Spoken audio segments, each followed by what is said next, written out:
Thank you for listening. This is Getting to Know You, a podcast introducing Jewish Federation of the Desert CEO, Alan Potash, to leaders, influencers, and people of interest in the Coachella Valley. I'm Jeff Hocker, and I'm joined here with my co-host, Alan Potash.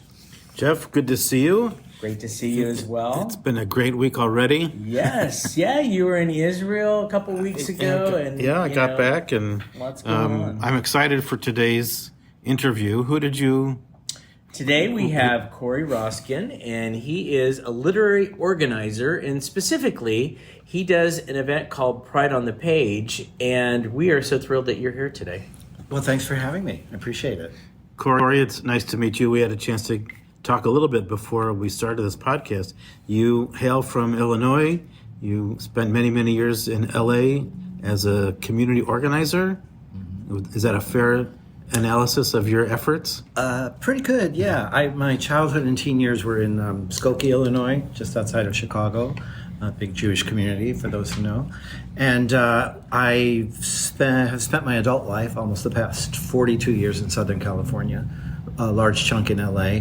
A big chunk of that working in social services in different capacities, mostly for the city of West Hollywood in the social service department doing community programs. So what kind of programs would you be doing for West Hollywood?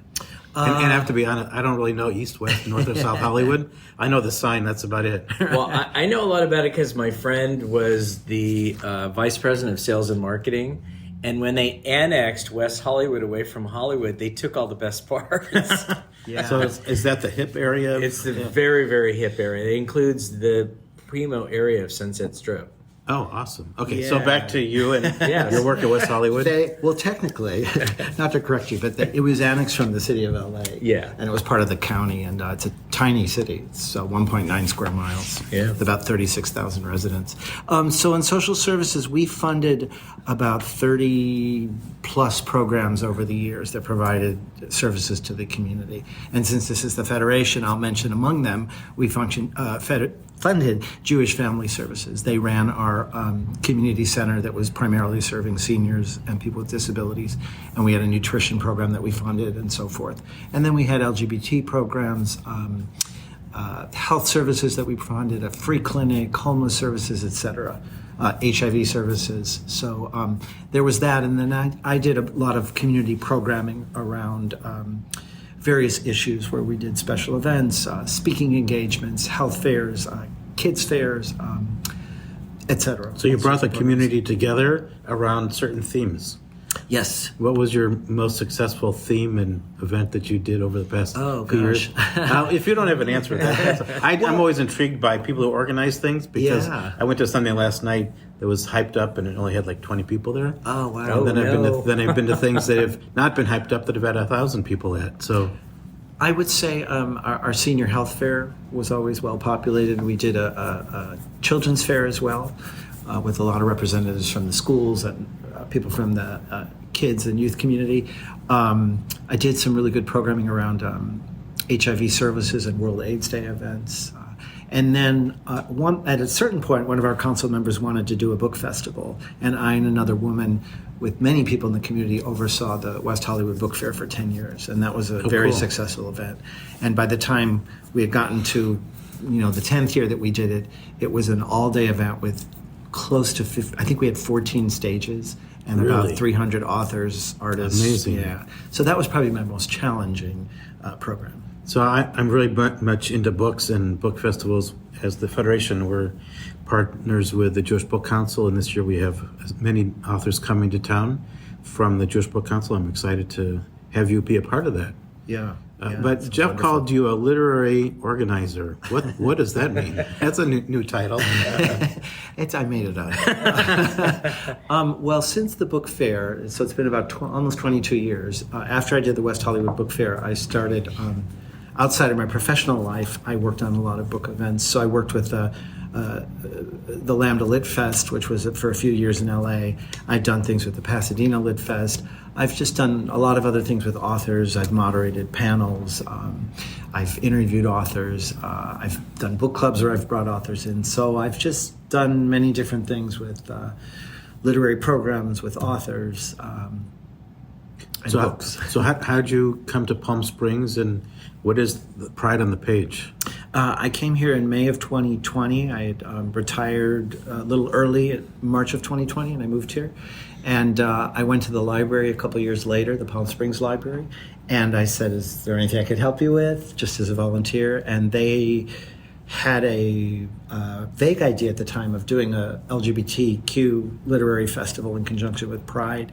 And so I started working with them, and because I've had a lot of experience with programming and working with authors, that's what I've done the last couple of years. I've brought authors in, found people locally, brought people in from LA. This year we have some people from New York, LA, Arizona, the Bay Area, and of course out here. Well, I wonder if this is an opportunity for us to co-brand and partner together with the Jewish Book Council and Pride on the Page. What's your time period for doing this? It's coming up pretty soon.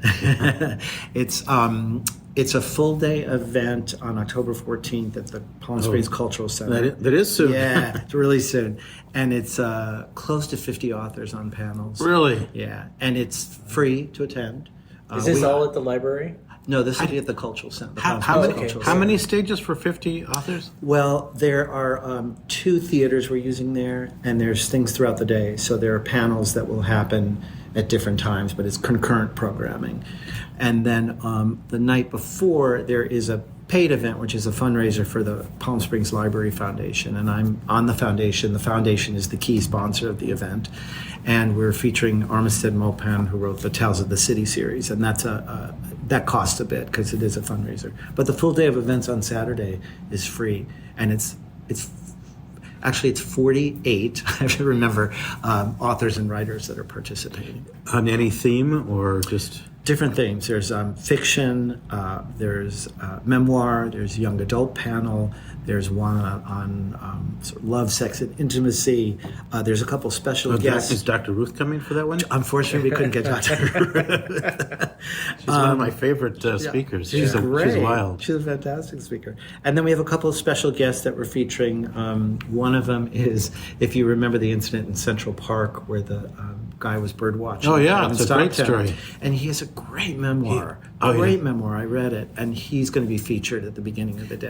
That was symptomatic of some challenges that take place in society. Yeah. And he kind of stood up for himself, and it was pretty powerful. He did, and what's wonderful is when you read the memoir, that isn't really addressed till the end of the book, but he has this really full, interesting, fascinating life, and so you get to know somebody that you may have just heard this little thing about. And what's the name of his book? It's memoir. Called.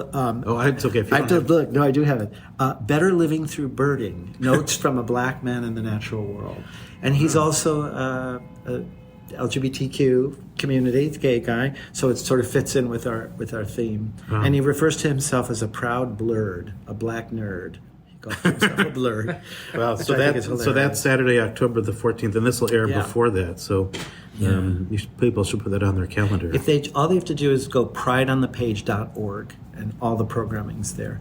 And there's a suggested RSVP for the day, but even if you don't, you can show up. There's no charge for the panels. So if I could just be forward for a second. Yeah. Jeff, always feel free to cut me off since I talk too much as it is. But so you just accidentally moved out to Palm Springs from West Hollywood, and the library recruited you to do this, or how did this all transpire? Well, once things were starting to open up a little bit, I was just looking for some things to do. And I love books, I love writers, I've loved working with them. And so I just went there, and it happened to dovetail with a moment where I think they had been starting to talk about doing something during the Pride Festival. And that's just how it happened. It was just there at the right time. Yeah. Yeah. Exciting. Yeah. So I don't know if I told you, but unfortunately I will be in New York during the time of this event. But Armistead Maupin, I know very well because I did all the movie launches in San Francisco. We did them at the Palace of Fine Arts, and we always had them as fundraisers for different charities in San Francisco. But it was always great because you just get to meet all these people. Yeah. And he knows a lot of people. I'm sure a lot of his followers and celebrity friends will be there as well. Because I don't think he's been to Palm Springs in a long, long time. I don't know. He's the one person that came through David Perry, who's a great local publicist and writer, and he's been helping us this year, and he's friends with Armistead. So he was the one that made that happen. So huge thanks to David for that.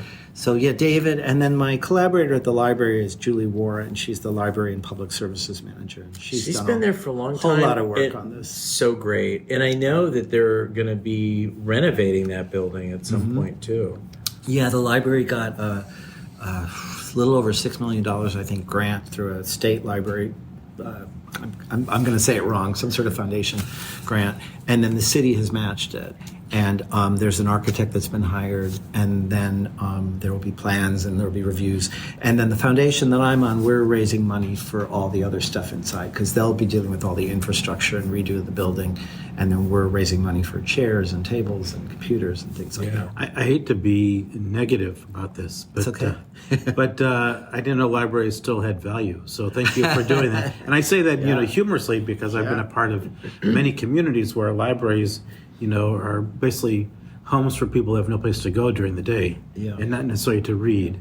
And I'm sorry to say it like that, but I'm a book person, but I've gone digital, and I don't really need a library, because libraries today have digital checkouts where you don't need to go to the library. You can go to the website and you can check out a book virtually and digitally. You can, but you'd be surprised how many people use the library, and for all sorts of reasons. And the library is like an equalizer. It doesn't matter what class you are, anything. Anybody can step in there and walk in there and hang out if they need to, if they need a place to go, check out books. Younger people come and do their homework. And like the folks that are on the library foundation with me, it's really nice being on that board, because they're just really dedicated, committed people to the future of libraries. And to me, I find that exciting. And I absolutely hear what you're saying. Well, I say that humorously, because I'm trying to build a little library here at the Federation. So, and I was responsible for, a very large part of my previous job. We had a library within the Federation in Omaha, and I had to facilitate its repurposing. And I made an arrangement with the university to host and to house our collection. And it was a pretty large collection of books featuring Jewish themes, authors, etc. So libraries, there's a lot of challenges that they face, and you definitely are dealing with lots of different populations and stuff. But I've been impressed with how I've seen libraries step up to figuring out how to deal with all of that. Well, it's really important to have libraries, because so many bookstores have gone away. They built all these big Barnes and Noble and all that kind of stuff, and then they went away. So in an area like the Coachella Valley, we have very few bookstores. So having a library is key to have all the different resources. And they have magazines and newspapers and all that kind of stuff that you don't really see. And there's other technology that people use. There's a lot of other kind of repurposed uses now. The different events that take place there, people coming in to do different things with the computer technology,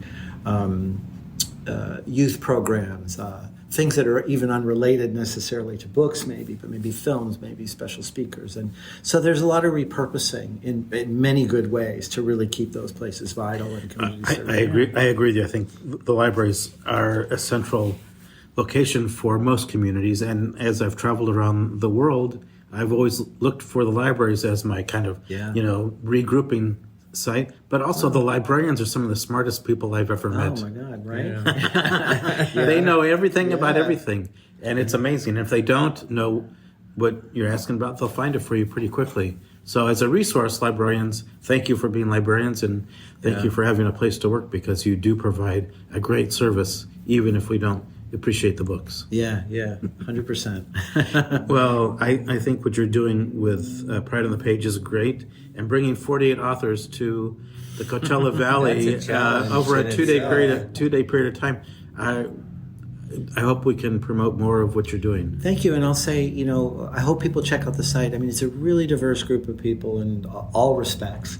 I can't, since we're doing this for the Federation, I can't tell you for sure everybody that might have Jewish background, but I know there's at least 4. Oh, really? And there's one woman whose book I just read that has some really fascinating stuff about, she's from a Russian Jewish family that moved to West Hollywood, and her book is in part kind of addressing that with lots of other things going on there. And I just loved reading it. It was a little sentimental for me because much of it was set in L.A. and the West Hollywood area where I was based for such a long time. So. You're not comfortable sharing her name or the title of her book? It's Ruth Madievsky. I hope I'm pronouncing it right. And it's called All Night Pharmacy.